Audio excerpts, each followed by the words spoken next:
नमस्कार.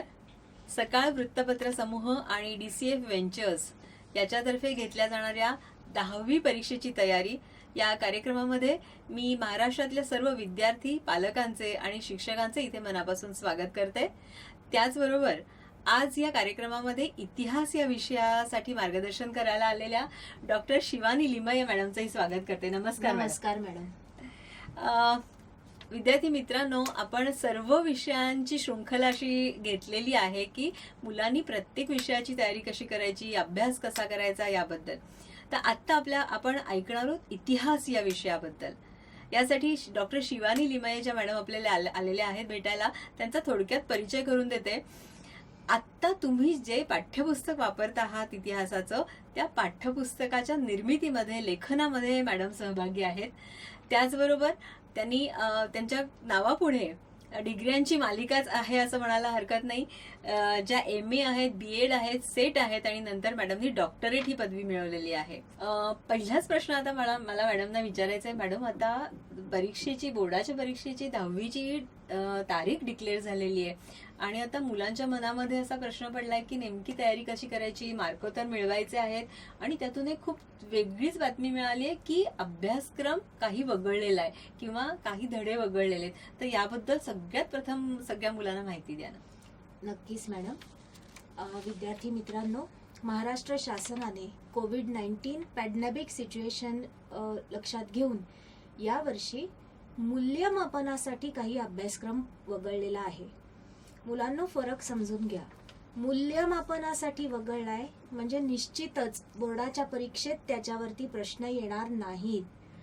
पण माझा सल्ला असा आहे की ते वगळलेले धडे सुद्धा तुम्ही नक्की वाचावेत, कारण त्या धड्यांवर आधारित पुढील प्रश्नांमध्ये किंवा काही प्रश्नांमध्ये तुम्हाला निश्चितपणे माहिती सांगता येणार आहे, उत्तर लिहिताना त्याची मदत होणार आहे. ते धडे स्वयंअध्ययनासाठी आहेत. मूल्यमापनासाठी जरी वगळलेले असले तरी कुठे ना कुठे उत्तर लिहिण्यासाठी तुम्हाला त्या धड्यातल्या आशयाचा फायदा होणार आहे. त्यामुळे ते नक्की वाचा. तुम्हाला या स्लाइडवरनं लक्षात येईल, साधारण इतिहासाचे जे एकूण 9 पाठ आहेत आपल्या पाठ्यपुस्तकामध्ये, त्यापैकी लाल रंगात तुम्हाला जे धडे दिसत आहेत म्हणजे पाठ क्रमांक 4 आणि पाठ क्रमांक 6 हे यावर्षी अभ्यासक्रमातून किंवा मूल्यमापनातून आपण वगळलेले आहेत.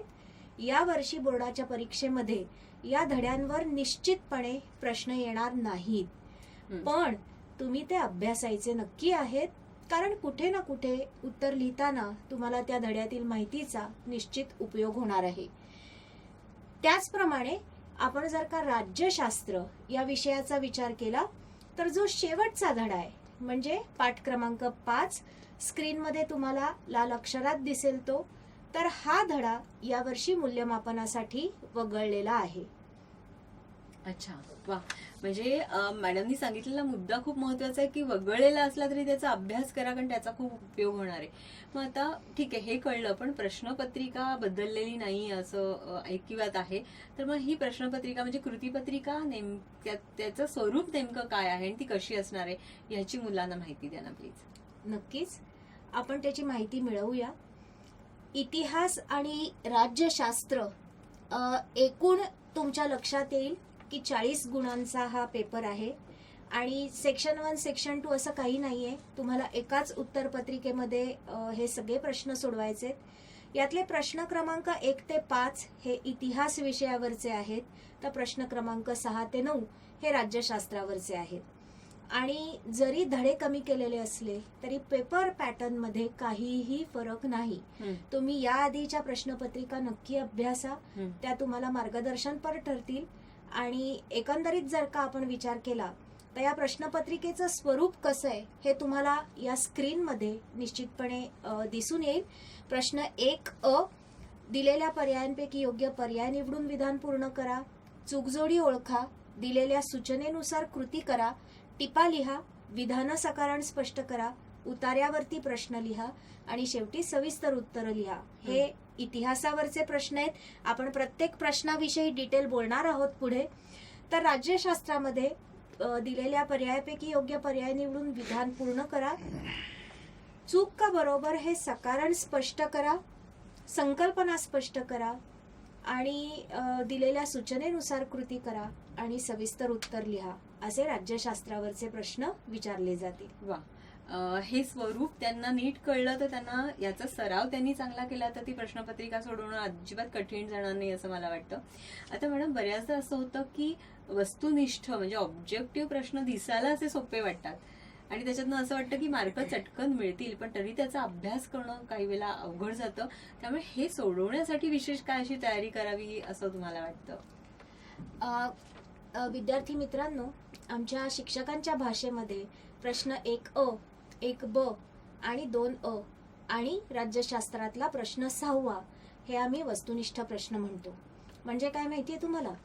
तुम्हाला पैकीच्या पैकी मार्क मिळवून देणारे हे प्रश्न आहेत. वा. कुठल्याही एक्झामिनरनी जरी ते तपासले तरी तुम्ही जर का उत्तर करेक्ट लिहिलं असेल, बिनचूक लिहिलेलं असेल, तर तुम्हाला पैकीच्या पैकी मार्क मिळणार. तिथे मार्क जायला स्कोप नसतो. मग आता या प्रश्नांची तयारी कशी करता येईल आपल्याला? आपण प्रश्न 1 अ चा विचार करूया. विद्यार्थी मित्रांनो, तुम्हाला प्रश्नातच सांगितलंय विधान पुन्हा लिहा. मुलं इथे चूक करतात कारण थोडंसं विज्ञानामध्ये फरक आहे. विज्ञानामध्ये त्यांना ऑप्शन लिहिले तरी चालतात, इथे तसं चालणार नाहीये. तुम्हाला प्रश्नातच सांगितलंय विधान पुन्हा लिहा, त्यामुळे योग्य पर्याय निवडायचा आहे आणि विधान तुम्ही पुन्हा लिहिणं अपेक्षित आहे. ही महत्वाची गोष्ट आहे आणि त्याला गुण आहेत. आणि या वस्तुनिष्ठ प्रश्नांच्या बाबतीत एक्झामिनर्सना म्हणजे पेपर तपासणाऱ्यांना अशा सूचना असतात की विद्यार्थ्यांनी लिहिलेलं पहिलं उत्तर ऍक्सेप्ट करा. त्यामुळे या प्रश्नांच्या बाबतीत खाडाखोड करणे, ओव्हर रायटिंग करणे असं करणं आपण टाळायचंय 2 गोष्टींसाठी. त्यामुळे आपल्या उत्तराचं एक इम्प्रेशन जे तयार होतं, कारण हा पहिलाच प्रश्न आहे, खाडाखोड केलीये तिथे, पुन्हा पुन्हा लिहिलंय, स्क्रिबल केलंय, असं आपण करायचं नाहीये. ते टाळायचंय आणि विधान पूर्ण लिहायचंय. म्हणजे आता तुम्हाला स्क्रीनवरती जे 3 प्रश्न दिसले त्याचं उत्तर तुम्ही हे असं, तुम्हाला पुढच्या स्क्रीनमध्ये दिसेल की हे असं तुमच्या उत्तर पत्रिकेमध्ये तुम्ही उत्तर लिहिणं अपेक्षित आहे. आता पुढच्या प्रश्नाकडे जर का आपण गेलो, प्रश्न 1 ब, पुढच्या स्क्रीनवरती दिसेल तुम्हाला की चूक जोडी ओळखा. इथे चूक जोडी फक्त विद्यार्थ्यांनी ओळखणं अपेक्षित आहे, ती दुरुस्त करणं अपेक्षित नाही. विद्यार्थ्यांना असे जे संच दिले जातील, प्रत्येक संचामध्ये 4 जोड्या असतील. विचारवंत आणि त्यांचं स्कूल ऑफ थॉट, विचारवंत आणि त्यांचा देश, किंवा विचारवंत आणि त्यांचे ग्रंथ, किंवा मल्टिपल धड्यांमधनं पण उत्तर तुम्हाला विचारलं जाऊ शकतं बरं का. म्हणजे सृष्टी इन्स्टिट्यूट बेंगलोरला आहे, किंवा नॅशनल फिल्म आर्काइव्ह्ज पुण्याला आहे, किंवा छत्रपती शिवाजी महाराज वस्तुसंग्रहालय मुंबईला आहे.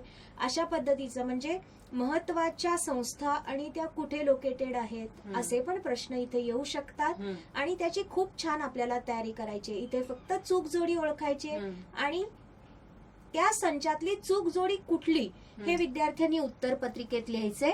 म्हणजे तुम्हाला जर का अशा 3 संच दिलेले आहेत, स्क्रीनवरती दिसतील, तर तुम्ही त्याचं उत्तर हे उत्तर पत्रिकेमध्ये असं लिहिणं अपेक्षित आहे. संचातल्या इतर जोड्या लिहायच्या नाहीयेत, फक्त प्रत्येक संचात कोणती जोडी चुकीची आहे एवढंच ओळखायचंय आणि त्याला तुम्हाला प्रत्येकी 1 गुण मिळणार आहे. याच्या पुढच्या प्रश्नाकडे आपण गेलो, दिलेल्या सूचनेनुसार कृती करा. यात कॉन्सेप्ट वेब ज्याला आपण म्हणतो, म्हणजे कोळ्याच्या जाळ्यासारखं संकल्पना चित्र किंवा टेबल पूर्ण करा, किंवा ओघ तक्ता तयार करा, वृक्ष तक्ता तयार करा, कालरेषा पूर्ण करा, असे व्हरायटी प्रश्न येऊ शकतात. आणि ह्या प्रत्येक प्रकारच्या प्रश्नामध्ये 4 रिकाम्या जागा असतील. त्या 4 ठिकाणी विद्यार्थ्यांनी करेक्ट सहसंबंध ओळखून तिथे करेक्ट शब्द लिहिणं अपेक्षित आहे. आता तक्ता पूर्ण करा असं जर का आपण बघितलं तर तुम्हाला स्क्रीनवरती दिसेल की 1 कॉलम, 2 कॉलम किंवा मल्टिपल कॉलम प्रश्न असतील, पण मुलांनी भरण्याच्या जागा या फक्त 4 असतील. ते 4 शब्द मुलांनी करेक्ट लिहिले की विद्यार्थ्यांना एका संकल्पना चित्राला 2 गुण मिळणार आहेत. म्हणजे अर्ध्या गुणांसाठीचा तो प्रश्न आहे हे तुमच्या लक्षात येईल. इथे सगळ्यात महत्वाची गोष्ट लक्षात ठेवायची आहे की तक्ता असू दे, कन्सेप्ट वेब असू दे, ओघ तक्ता असू दे किंवा कालरेषा असू दे, जशी आकृती आपल्याला कृतीपत्रिकेत विचारली आहे तशीच आकृती पेननी तुम्ही उत्तर पत्रिकेत काढायची. पेननी. ही महत्वाची गोष्ट आहे. तिथे तुम्ही पेन्सिलने लिहिलं तर ते तपासलं जाणार नाहीये. त्याच्यासाठी तुम्हाला सराव करायला लागेल. आणि थोडी अशा ह्या आकृत्या कशा पद्धतीच्या येतात हे आपल्याला स्क्रीनवरती दिसू शकेल. ही पण तक्ता प्रकारची आकृती आहे. ही कन्सेप्ट वेब प्रकारची आकृती आहे. 8व्या धड्यातला हा प्रश्न आहे. किंवा आपण जर का हे पाहिलं तर हा पहिल्या धड्यातला प्रश्न आहे. जशी आकृती तुम्हाला विचारलेली आहे, विचारवंत आणि त्यांचं स्कूल ऑफ थॉट किंवा जे काही तुम्हाला विचारलंय, सहसंबंध ओळखा आणि त्यानुसार योग्य ठिकाणी रिक्त स्थानांची पूर्ती करा. किंवा हा एक वृत्त तक्ता तुम्हाला, वृक्ष तक्ता ज्याला आपण म्हणतो तसा विचारला जाऊ शकेल. किंवा ही कालरेषा आहे. आपल्या पाठ्यपुस्तकामध्ये अनेक ठिकाणी कालरेषेवरचे प्रश्न विचारायची संधी आहे. 3ऱ्या धड्यामध्ये, 5व्या धड्यामध्ये आणि 9व्या धड्यामध्ये सुद्धा. तर असे प्रश्न ऑलरेडी येऊन गेलेले आहेत या आधीच्या प्रश्नपत्रिकेमध्ये. तर विद्यार्थ्यांनी या आधीच्या प्रश्नपत्रिका, कसे संकल्पनांवरचे प्रश्न आलेत याची निश्चित त्यांनी एक सराव करायचा आहे. आणि तशाच आकृत्या पेननी काढण्याच्या, कारण तसा इतिहास लेंदी आहे पेपर आणि वेळ कमी पडतो विद्यार्थ्यांना, त्यामुळे सराव आवश्यक आहे निश्चितपणे. खरंच आहे, सराव खरंच आवश्यक आहे. आणि आता विद्यार्थी मित्रांनो, मॅडमनी सांगितलेले तसे ते तक्ते, वेब किंवा जे वेगवेगळे तक्ते आहेत ना, हे आता स्क्रीनवर बघत असताना असं नक्कीच जाणवतंय की तो विषय आपल्याला चटकन समजतोय आणि लक्षात राहायला पण हे सोपं जातंय. त्यामुळे ह्याचा सराव जरूर करा. ह्याचा इतिहासामध्ये चांगले गुण मिळवण्यासाठी नक्कीच फायदा होईल. मॅडम, आता एक असा प्रश्न पडलाय की लघुत्तरी पण प्रश्न आहेत आणि दीर्घोत्तरी पण प्रश्न आहेत, पण मग हे नेमके कुठल्या प्रकारचे आहेत? आता लघुत्तरी आणि दीर्घोत्तरी प्रश्नांकडे जाण्याच्या आधी मी जसं मगाशी म्हटलं की मार्क अर्नर्स, गुण मिळवून देणारे प्रश्न, तर त्याची तयारी कशी करूया याचा विचार आपण आधी करू. नक्की. म्हणजे इथे आपल्याला मार्क विद्यार्थ्यांचा एकही जाणार नाही, हीच काळजी घ्यायची आहे. आणि यासाठी त्यांनी तयारी कशी करायची, तर तुम्हाला स्क्रीनवरती दिसेल की पाठ्यपुस्तकाचं सखोल वाचन हाच एक मंत्र आहे विद्यार्थी मित्रांनो. आणि पाठाची तयारी करतानाच इथे तुम्हाला मी एक तक्ता तयार करून दिलाय, एक कार्ड तयार करून ठेवले. मुलांनी जर का छोटी छोटी कार्ड तयार केली, उदाहरणार्थ 2ऱ्या धड्यामध्ये कोरीव लेख हा भाग आहे. आता कोरीव लेखांशी संबंधित असा तक्ता जर का विद्यार्थ्यांनी तयार करून ठेवला आपल्या वहीमध्ये किंवा जिथे कुठे अभ्यासाला बसतात तिथे त्यांना डोळ्यासमोर दिसेल अशा पद्धतीने, तर कोरीव लेख म्हणजे काय, ते कोणकोणत्या माध्यमांवर लिहिले जातात, म्हणजे काही वेळेला दगडावर लिहिले जातात, काही वेळेला ताम्रपटावर लिहिले जातात. आणि पुस्तकातली उदाहरणं, पुस्तकामध्ये सोहेगोडा ताम्रपटाचा उल्लेख आहे किंवा अशोक स्तंभांचा उल्लेख आहे. मग असे कुठे कुठे उल्लेख वेगळ्या वेगळ्या धड्यात असू दे, पण ते कोरीव लेखांचाच उल्लेख आहे का, आणि ते इतिहासाचं साधन म्हणून महत्वाचे का, कारण त्यातून काय माहिती मिळते आपल्याला, असं जर का एकाच कार्डावर तयार करून ठेवलं तर एकाच वेळेला वस्तुनिष्ठ प्रश्न आणि हाच प्रश्न टिपेसाठी आला किंवा संकल्पना चित्रासाठी आला तर ही सगळी तयारी तुमची एकाच वेळेला होणार आहे. अशी काही कार्ड तुम्ही तयार करून ठेवू शकाल. उदाहरणार्थ वसाहतवादी इतिहास लेखन आणि राष्ट्रवादी इतिहास लेखन याच्यातली तुलना. वसाहतवादी इतिहास लेखनामध्ये ब्रिटिश भारतीयांना शिकवत होते की तुम्ही रानटी आहात, असंस्कृत आहात, बरं झालं तुमच्यावर आमचं राज्य आलं, आता आम्ही तुम्हाला शिकवून शहाणं करू. आणि असाच इतिहास त्यांनी आपल्या देशाचा तयार केला. पण अचानक ज्या वेळेला हडप्पा संस्कृतीचा शोध लागला त्यावेळेला भारताचा इतिहास 5000 वर्ष मागे गेला आणि जगाच्या 5 प्राचीन संस्कृतींपैकी एक भारत अशी भारताची नवी ओळख निर्माण झाली. आणि त्याच वेळेला भारतातलेही तरुण शिक्षण घेऊन शहाणे झाले आणि त्यांना इतिहासाच्या पुनर्लेखनाची गरज वाटायला लागली. बघा, मराठ्यांचा इतिहास लिहिणारा पहिला इतिहासकार आहे जेम्स ग्रँड डफ, जो ब्रिटिश अधिकारी होता. आणि त्यांनी लिहून ठेवलंय की मराठी राज्य हे वणव्यासारखं होतं, आपोआप लागलं आपोआप विझलं. त्याला उत्तर म्हणून न्यायमूर्ती रानड्यांनी आपल्या पुस्तकामध्ये मराठी राज्य वणव्यासारखं नाही, कशी सामाजिक सांस्कृतिक परिस्थिती पोषक निर्माण झाली आणि छत्रपती शिवाजी महाराजांनी स्वराज्य स्थापन केलं हे प्रूफ देऊन सिद्ध केलं. आणि ह्याला एक आयडिओलॉजिकल बैठक होती म्हणून हे राज्य पुढे अनेक वर्ष टिकलं.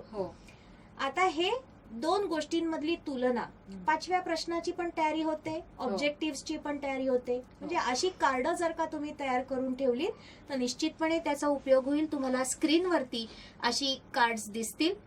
किंवा एक आपण ना वन लाइनर्स असं आम्ही म्हणतो, बर, वर्ब घालू नका, तिथे वाक्य पण पूर्ण करू नका, फक्त Rene Descartes discourse on the method अच्छा, किंवा नाणकशास्त्र, नाण्यांचा अभ्यास करणारे शास्त्र, बस एवढेच मुद्दे असे एकेका धड्यामध्ये वाटून घ्या. गटाने कार्य करा. आपले एक 5-6 मित्र तुम्ही जर का गटाने एकत्र आलात, एक एक धडा वाटून घेतलात आणि प्रत्येक धड्यातली वन लाइनर शोधून ठेवलीत तर आपोआप तुमची 1 अ 1 ब आणि 2 अ ची तयारी होणार आहे. आणि इथे तुम्हाला पैकीच्या पैकी मार्क मिळवायला स्कोप आहे, कारण इथे तुम्ही तेवढा शब्द परफेक्ट लिहिलात की तुमचे गुण जाणार नाही. आता आपण मगाच्या प्रश्नाकडे येऊया की लघुत्तरी आणि दीर्घोत्तरी प्रश्नांची तयारी. आधी आपण विचार करूया लघुत्तरी प्रश्नांविषयी. विद्यार्थी मित्रांनो, प्रश्न 2ब पासून पुढचे प्रश्न त्यांना आपण लघुत्तरी आणि दीर्घोत्तरी प्रश्न म्हणणार आहोत. म्हणजेच हे वस्तुनिष्ठ नाहीत. आता इथे तुम्हाला थोडेसे अधिक कष्ट घ्यावे लागतील गुण चांगले मिळवण्यासाठी.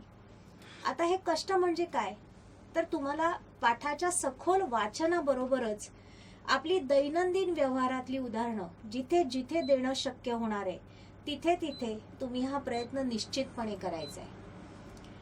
आणि सगळ्यात महत्वाची गोष्ट म्हणजे निबंध वजा उत्तरं न लिहिता मुद्देसूद उत्तरं तुम्ही लिहायचे. प्रत्येक नवीन मुद्दा खालच्या ओळीवर घ्या, नवीन ओळीवरती तो मुद्दा घ्या आणि खूप छान पद्धतीने तुम्हाला उत्तर लिहिता येईल.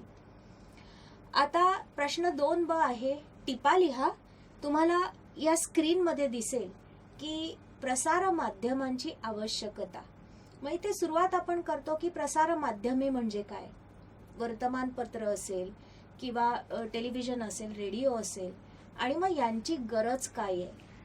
बघा, माध्यम जोपर्यंत फ्री वातावरणात काम करतात तोपर्यंत लोकशाही ही सबळ असते. माध्यमांवर बंधनं आली तर लोकशाही धोक्यात आली असं नक्की आपल्याला म्हणता येतं. आणि इथे तुम्ही इतिहासाची, राज्यशास्त्राची सांगड घातलीये, लक्षात घ्या.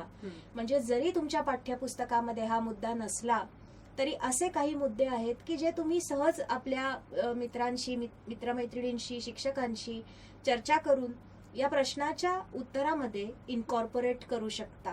तुम्हाला स्क्रीनवरती अशा पद्धतीचे एक उत्तर लिहून काढलेलं आहे. मुद्देसूद कसं लिहायचं याचा सराव तुम्ही कसा करू शकाल हे तुम्हाला या स्क्रीनवरच्या उत्तरावरनं निश्चितपणे समजून येईल. आता पुढचा प्रश्न आहे की विधान सकारण स्पष्ट करा. तुम्हाला काही विधानं दिली जातील आणि ती तुम्हाला एक्सप्लेन करायची आहेत, त्याचं कारण लिहायचंय. आता पाठ्यपुस्तकाखालचेच प्रश्न आपण खूप छान पद्धतीने तयार करणारच आहोत, पण नेहमी तेच येतील असंही नाही. पण इथे मी एक पाठ्यपुस्तकाखालचाच प्रश्न निवडलाय. पाठ्यपुस्तकाखालचा जरी प्रश्न असला तरी या प्रश्नाचं थेट उत्तर हे तुमच्या पाठ्यपुस्तकामध्ये दिलेलं नाही. प्रश्न आहे की दूरदर्शन हे इतर माध्यमांपेक्षा का प्रभावी आहे. आता थोडीशी चर्चा केली, थोडासा आपणही विचार केला तर हे सगळे मुद्दे विद्यार्थी मित्रांनो तुम्हालाही सुचणार आहेत. भारतासारख्या देशामध्ये जिथे अजूनही निरक्षरतेचं प्रमाण जास्त आहे तिथे वृत्तपत्रापेक्षा दूरदर्शन अधिक इफेक्टिव्ह ठरतं. भारतासारख्या देशात जिथे भाषिक विविधता प्रचंड मोठी आहे तिथे दूरदर्शन तुमच्या रिजनल लँग्वेज म्हणजे प्रादेशिक भाषेत कार्यक्रम तुम्हाला देतं. म्हणजे दूरदर्शनवरची बातमी पाहण्यासाठी, ऐकण्यासाठी तुम्हाला लिहिता वाचता येणं गरजेचं नाहीये. आणि सगळ्यात महत्वाचं, आज ते वाजवी किमतीत, अफोर्डेबल आणि ॲक्सेसिबल आहे. तुम्ही कुठेही जा, तुमच्या हातातल्या मोबाईलमध्ये पण तुम्हाला आजकाल दूरदर्शन हे मिळतं.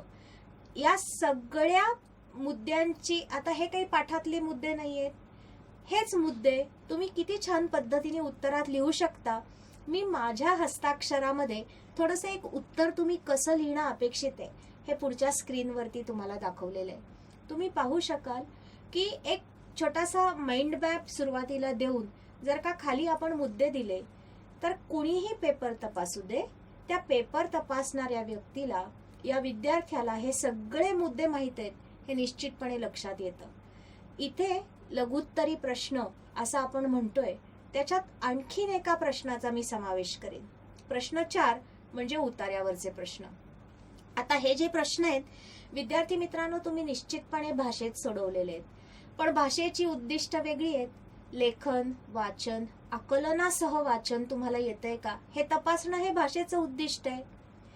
तुम्ही इयत्ता 10वी मध्ये आलात, तुम्हाला लिहिता वाचता येतं हे इतिहास विषयाने गृहीत धरलेलं आहे. इतिहास विषय तुम्हाला लिहिता वाचता येतं का नाही हे तपासणार नाही. मग काय तपासेल इतिहास हा विषय?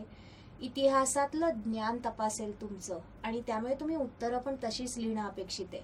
आता तुम्हाला या स्क्रीनवरती एक उतारा दिसतोय, दुसऱ्या पाठातला उतारा आहे, आणि त्याच्या खाली प्रश्न दिसत आहेत. त्यातल्या तिसरा प्रश्न जो आहे तो 2 गुणांचा आहे, आणि वरचे 2 प्रश्न आहेत ते 1-1 गुणांचे आहेत. म्हणजे उतार्यावरती एकूण 4 प्रश्न आहेत. विद्यार्थी मित्रांनो, अबुल फजल यांचं लेखन हे आधुनिक लेखनाच्या जवळ का, असा तो प्रश्न आहे. आपण म्हणतो ना की जिथे मला असं वाटतं किंवा माझं मत आलं तर त्या इतिहासाची वस्तुनिष्ठता किंवा त्या इतिहासाची विश्वासार्हता ही कमी होते. एखादी गोष्ट ही अशी घडली जशीच्या तशी सांगणे म्हणजे इतिहास, आणि तेच अबुल फजलनी केलंय. जरी तो पेड सर्वंट होता, अकबराच्या पदरी असलेला पगारी नोकर होता, पण तरी तो सांगतो की मी पुस्तकात चरित्रात लिहिलेली प्रत्येक गोष्ट तपासून घेतलीये आणि जी खरी असेल ती लिहिलीये. म्हणून हे इतिहासाचं महत्वाचं आणि विश्वासार्ह साधन आहे हे तुम्हाला सांगता आलं पाहिजे. कारण ही शक्यता असते ना की तो जर का त्या राजाचा नोकर आहे तर तो राजाची स्तुतीच लिहिल, पण तो सांगतो की मी प्रत्येक गोष्ट तपासून घेतली, क्रिटिकल त्याचा एक अभ्यास केलाय आणि मग ती त्या चरित्रामध्ये लिहिलीये. म्हणून हे साधन महत्वाचं आहे, हे असं उत्तर तुम्हाला देता आलं पाहिजे. म्हणून त्याला 2 गुण आहेत, हे तुम्ही लक्षात घेतलं पाहिजे. किंवा उतार्यावरचा प्रश्न आहे, आता पुढच्या स्क्रीनवरती तुम्हाला दिसेल 7व्या धड्यातला प्रश्न आहे, कोशवाङ्मय. किंवा खेळाचं आपल्या आयुष्यातलं महत्व, अशा पद्धतीचे मुक्तोत्तरी प्रश्न पण तुम्हाला इथे येऊ शकतात, आणि त्याची तुम्ही खूप छान तयारी करायची आहे. वा, आता हे सगळं झालं, तुम्ही सांगितलं लघुत्तरी प्रश्नांच्या बाबतीत. मग आता दीर्घोत्तरी प्रश्नांच्या बाबतीत नेमकं काय करायचं, त्याची तयारी कशी करायची? आता दीर्घोत्तरी प्रश्नांमध्ये साधारणपणे सविस्तर उत्तर लिहा, साम्य आणि फरकाचे मुद्दे लिहा, आकृती वाचून त्या आकृतीचं किंवा चित्राचं निरीक्षण करा, अशा पद्धतीचे प्रश्न येतील. इथे गोंधळून जायचं नाहीये. आपल्याला कुठेही एखादा विचारवंताचा फोटो दिला आणि त्याची माहिती लिहा असे प्रश्न येणार नाहीत. मग इथे कशा प्रकारचे प्रश्न येतील, तर इथे वारली चित्र दिलं असेल तर ही परंपरा जपणं का गरजेचं आहे, किंवा तुम्हाला या चित्रामध्ये काय दिसतंय, अशा पद्धतीचे प्रश्न येतील. किंवा आता 4था धडा यावर्षी वगळलेला आहे, पण उदाहरण म्हणून सांगते, शिखरं असतील मंदिरांची सांगितलेली, नागर शिखराची वैशिष्ट्य काय आणि द्रविड शिखराची वैशिष्ट्य काय, त्याच्यात काय साम्य आणि फरक आहे, अशा पद्धतीचे प्रश्न इथे येऊ शकतील. किंवा मुक्तोत्तरी प्रश्नांचा विचार करायचा झाला तर इंडोर गेम्स आणि आउटडोर गेम्स ज्याला आपण म्हणतो, म्हणजे बैठे खेळ आणि मैदानी खेळ यातला फरक लिहा, हे तुम्हाला इथे स्क्रीनवरती दिसेल. आता याचं थेट उत्तर तुम्हाला पुस्तकात नाही आहे, तुम्हाला ते थोडंसं तयार करावं लागणार आहे. किंवा ह्या आधीचा प्रश्न आपण जर का विचारला 5व्या धड्यातला, की स्वातंत्र्य चळवळीच्या दरम्यान वृत्तपत्रांचं कार्य काय होतं, तर विविध वृत्तपत्रांच्या उदाहरणांनी तुम्हाला हे स्पष्ट करता येईल. तुम्हाला स्क्रीनवरती दिसू शकेल की मी मुद्दे काढलेत वेगळे, माहिती सगळी पुस्तकातलीच आहे, पुस्तकाच्या बाहेरचं काही लिहिलेलं नाहीये, फक्त ती मी कॅटेगराईज केली. सोशल अवेकनिंग म्हणजे सामाजिक जागृती, किंवा पॉलिटिकल अवेकनिंग म्हणजे राजकीय जागृती. मग काही वृत्तपत्र केसरी आणि मराठासारखी असतील की जी टिळकांच्या जहाल विचारसरणी म्हणजे अग्रलेखांसाठीच ती प्रसिद्ध होती. त्यांनी राजकीय जागृती घडून आणली भारतीय समाजामध्ये. अशा पद्धतीचं उत्तर मुद्देसूद, पुन्हा निबंध वजा लिहायचं नाही, ही सगळ्यात महत्त्वाची गोष्ट. 2 गोष्टी या प्रश्नांच्या तयारीसाठी विद्यार्थ्यांनी निश्चित लक्षात ठेवाव्यात. पहिलं म्हणजे निबंध वजा लिहायचं नाही, मुद्देसूद लिहायचं, आणि सगळ्यात महत्त्वाचं नवीन मुद्दा नवीन पानावर सुरू करायचा, शक्य असेल तिथे माइंड मॅप द्यायचा आणि व्यवहारातली उदाहरणं द्यायची. इतकं विद्यार्थ्यांनी केलं की विद्यार्थ्यांना छान गुण मिळवता येतील. म्हणजे इतिहास राज्यशास्त्र हा विषय अगदी पैकीच्या पैकी गुण मिळवणारा विषय सुद्धा आपल्याला म्हणता येईल. आता राज्यशास्त्र या विषयाकडेही आपल्याला जाता येईल. राज्यशास्त्रामध्येही आपल्याला असंच वस्तुनिष्ठ, लघुत्तरी आणि दीर्घोत्तरी असे तिन्ही प्रकारचे प्रश्न हे पाहता येतील. याच्यात एक मुद्दा तुम्ही जो सांगितलात ना, तो मुलांना खूप भावणार आहे.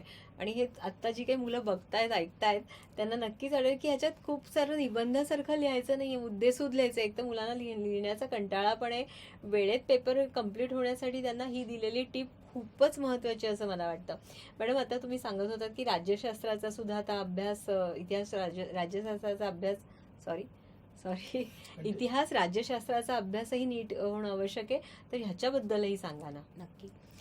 राज्यशास्त्र या विषयासाठी 12 गुण आहेत, इतिहासासाठी 28 गुण आहेत. असा एकंदरीत हा 40 गुणांचा पेपर आहे. आता आपण ऑलरेडी 28 गुणांविषयी बोललेले आहोत. आता आपण राज्यशास्त्रासाठी जे 12 गुण आहेत त्याविषयी बोलूया. मगाशी मी सांगितलं तसं सेक्शन 1, सेक्शन 2 वगैरे असं काही नाही आहे. एकाच उत्तरपत्रिकेत तुम्हाला लिहायचे आणि 6 ते 9 हे प्रश्न राज्यशास्त्रावरचे आहेत. सेम ड्रिल, जसं इतिहासात सांगितलं होतं तसंच दिलेल्या पर्यायांपैकी योग्य पर्याय निवडून विधान पुन्हा लिहा, असा प्रश्न 6 आहे. प्रश्नातच आपल्याला सांगितलंय विधान पुन्हा लिहा, त्यामुळे न विसरता विधान पुन्हा लिहायचं. तुम्हाला इथे स्क्रीनवरती दिसेल की तुम्हाला ॲक्च्युली उत्तरपत्रिकेत उत्तर तुम्ही कसं लिहिणं अपेक्षित आहे हे मी दाखवलेलं आहे. आता प्रश्न 7 कडे आपण जाऊया. विधान चूक की बरोबर हे सकारण स्पष्ट करा. थोडासा ट्रिकी प्रश्न आहे. विधान चूक असेल तरीही कारण लिहायचंय आणि बरोबर विधानालाही कारण लिहायचंय. म्हणजे विधान चुकीचं असू दे किंवा बरोबर असू दे, दोन्ही केसमध्ये तुम्हाला स्पष्टीकरण द्यायचंय, हे लक्षात ठेवा. विधान चूक आहे का बरोबर आहे हे ओळखण्याला एक गुण आहे, म्हणजे करेक्ट ओळखण्याला एक गुण आहे आणि त्याच्या स्पष्टीकरणाला एक गुण आहे. म्हणजे तुम्हाला इथे दिसेल मी दोन्ही प्रकारची उदाहरणं दाखवलेली आहेत. एक बरोबर विधान आहे आणि त्याचं स्पष्टीकरण लिहिलंय आणि एक चुकीचं विधान आहे आणि त्याचं स्पष्टीकरण लिहिलेलं आहे, जे तुम्हाला स्क्रीनवरती पाहता येईल. आता प्रश्न 8 विषयी बोलायचं झालं तर प्रत्येक विषयाची स्वतःची टर्मिनॉलॉजी असते, पारिभाषिक संज्ञा असतात. राज्यशास्त्रामध्ये मध्यावधी निवडणुका, पोटनिवडणुका, EVM मशीन किंवा म्हणजे त्या आपण म्हणतो की नाही की लोकशाहीचे विकेंद्रीकरण, या सगळ्या संज्ञा आहेत आणि या संज्ञा आपण चांगल्या अभ्यासायच्या आहेत.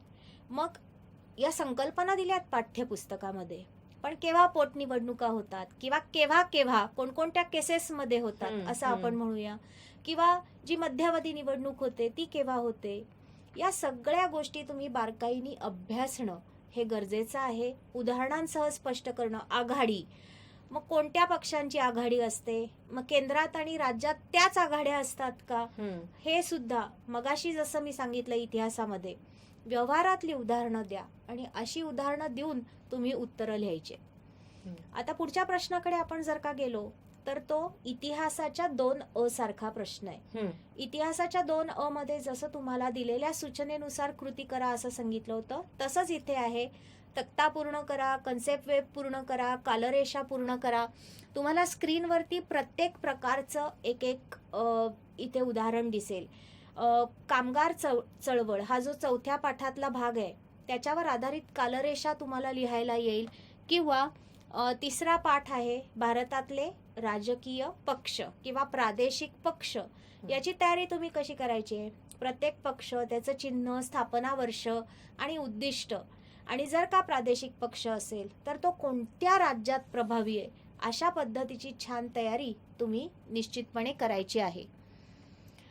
आता आपल्या पेपरच्या शेवटच्या प्रश्नाकडे म्हणजे 9व्या प्रश्नाकडे आपण आलेले आहोत. राज्यशास्त्रामध्ये दीर्घोत्तरी प्रश्न नाही, हाही लघुत्तरी प्रकारचाच प्रश्न आहे. आता मी एक लिबर्टी घेतली आहे, तुमच्याच पाठ्यपुस्तकातले मी काही प्रश्न शोधून काढलेत, चौकटीत असतील किंवा पाठाखाली असतील. याला आम्ही मुक्तोत्तरी प्रश्न असं म्हणतो. म्हणजे याचं एकच एक करेक्ट पॉसिबल आन्सर असं असत नाही मुलांना, तुमचं मत नोंदवायचंय तुम्ही. आता हे करत असताना विषय इतिहास असू दे, विषय भूगोल असू दे, विषय विज्ञान असू दे किंवा मराठी असू दे, कुठल्याही विषयाचा मुक्तोत्तरी प्रश्न सोडवत असताना एक गोष्ट लक्षात ठेवायची, त्या विषयाच्या उद्दिष्टांना छेद देणारं काही लिहायचं नाही. म्हणजे तुम्हाला जर का विचारलं असेल की तुमच्या परिसरामध्ये मतदानाचा टक्का वाढवावा म्हणून तुम्ही काय सुचवाल, आता एखादा विद्यार्थी असेल तो म्हणेल काही मी करणार नाही, छान सुट्टी मिळाली आहे म्हणून मी घरी बसेन, तर हे उत्तर तुम्ही म्हणाल माझं मत आहे, तुम्ही ॲक्सेप्ट करायला पाहिजे, त्याला गुण द्यायला पाहिजे. तर नकारात्मक लिहिलं म्हणून गुण कापलेत असं नाही आहे तिथे. तर त्या विषयाचं उद्दिष्टच आहे की तुम्ही उद्याचे नागरिक बनणार आहात, सुजाण नागरिक बनणार आहात आणि तुमच्या खांद्यावर देशाची धुरा आहे. तर मतदान न करून चालणार नाहीये, ते तुमचं राष्ट्रीय कर्तव्य आहे आणि तो हक्क आहे, तो तुम्ही बजावला पाहिजे.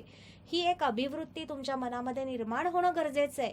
त्यामुळे विषयाच्या उद्दिष्टाच्या अगेन्स्ट काहीही लिहायचं नाही. किंवा इतिहासामध्ये मुक्तोत्तरी प्रश्न आहे की का आपण ऐतिहासिक वास्तूंचं जतन करणं गरजेचं आहे. तुम्ही म्हणाल मी काही सुचवणार नाही, मी काही जतन करणार नाही, तर तसं चालणार नाही. हा आपला ठेवा आहे. पुढच्या पिढीकडे, पुढच्या येणाऱ्या आणखीन काही वर्ष आपल्याला तो टिकवून चांगल्या पद्धतीने पुढच्या लोकांच्या हातात द्यायचा आहे आणि म्हणून हा वारसा जपला पाहिजे. ही अभिवृत्ती तुमच्यामध्ये निर्माण झाली पाहिजे. किंवा इथे तुम्हाला दिसतंय ग्राहकांची फसवणूक होऊ नये, 4थ्या धड्यातला प्रश्न आहे राज्यशास्त्राच्या. याचं थेट उत्तर पुस्तकात नाही, पण कॉमन सेन्सचा प्रश्न आहे. थोडी मित्रांशी, पालकांशी, आपल्या शिक्षकांशी चर्चा करा. MRP पाहून मी विकत घेईन, योग्य वजन माप आहे ना, इलेक्ट्रॉनिक काटा आहे ना, हे पाहून मी विकत घेईन, किंवा एक्सपायरी डेट पाहून विकत घेईन एखादी गोष्ट विकत घेताना, किंवा ISI मार्क पाहून विकत घेईन. असे जे काही तुम्ही मुद्दे तुम्हाला सुचतात ते लिहून काढा आणि अशा मुक्तोत्तरी प्रश्नांची खूप छान तयारी तुम्हाला करता येणार आहे. वा मॅडम, हे सगळं तुमचं मार्गदर्शन ऐकत असताना असं वाटलं की राज्यशास्त्राचा आणि इतिहासाचा अभ्यास करत असताना वर्तमानात जगणं पण खूप महत्वाचं आहे. आणि खास करून त्यासाठी वर्तमानपत्र पण मुलांनी वाचलं तर राज्यशास्त्राचा अभ्यास चांगला होईल. निश्चित. आणि खरोखरच विद्यार्थी मित्रांनो, मॅडमनी आज ज्या काही गोष्टी इथे सांगितल्या, अनेक मुद्दे इथे दिले, तर मला खात्री आहे की विद्यार्थी नक्की पैकीच्या पैकी गुण याच्यामध्ये मिळवू शकतात. मॅडम, तुम्ही या कार्यक्रमामध्ये आलात. सकाळ वृत्तपत्र समूह आणि DCF व्हेंचर्स यांच्यातर्फे घेतल्या जाणाऱ्या 10वी परीक्षेची तयारी या कार्यक्रमामध्ये मॅडम आल्या, याबद्दल आपल्या सगळ्यांच्या तर्फे मी मॅडमचे मनापासून आभार मानते. धन्यवाद मॅडम. आणि तुम्हाला मुलांना शुभेच्छा द्यायच्या असतील तर जरूर द्या. निश्चित. विद्यार्थी मित्रांनो, सर्वप्रथम सकाळ माध्यम समूह मी मनापासून आभारी आहे की महाराष्ट्रभरातल्या विद्यार्थ्यांशी अशा पद्धतीने जोडलं जाण्याची ही संधी त्यांनी मला दिली आहे. हा प्लॅटफॉर्म, हे व्यासपीठ उपलब्ध करून दिले. मनापासून आभारी आहे. धन्यवाद. दुसरी गोष्ट म्हणजे, जरी आपल्यावरती काय म्हणूया, सगळ्याच जगावरती एक संकट आलेलं आहे, तरी तुम्ही त्यातून जे यश मिळवणार आहात ते निश्चितपणे अतिशय उज्ज्वल असं यश असणार आहे आणि ते तुम्ही कमावलेलं यश असणार आहे. आणि यासाठी खूप छान तयारी करा. पाठ्यपुस्तक सखोल वाचा. पाठ्यपुस्तकाच्या बाहेर काही नाही. दैनंदिन व्यवहारातली उदाहरणं द्या. कोणीही शिक्षक, कोणीही पालक तुमच्याकडनं 24 तास अभ्यास करा अशी अपेक्षा करणार नाहीये. त्यामुळे थोडासा स्वतःसाठीही वेळ राखा. छंद जोपासा. चालायला जा. चांगलं चुंगलं खा प्या. स्वतःच्या आरोग्याची काळजी घ्या. स्ट्रेस घेऊ नका. आणि सगळ्यात शेवटचा मंत्र, आपण वर्षभर केलेल्या अभ्यासाचं मूल्यमापन त्या 2 तासात किंवा त्या 3 तासात होणार आहे. विद्यार्थी मित्रांनो, तिथे लिखाणाचा कंटाळा करायचा नाही. जेवढे मुद्दे आहेत तेवढं लिहा. 3 गुणांसाठी 4 मुद्दे, 2 गुणांसाठी 5 मुद्दे, असं काही डोक्यात ठेवायचं नाही. जेवढं उत्तर आहे तेवढं आपण लिहायचंय आणि खूप छान आपण यश मिळवालच याची खात्री आहे. पुन्हा एकदा येणाऱ्या परीक्षांसाठी सगळ्यांना मनपूर्वक शुभेच्छा.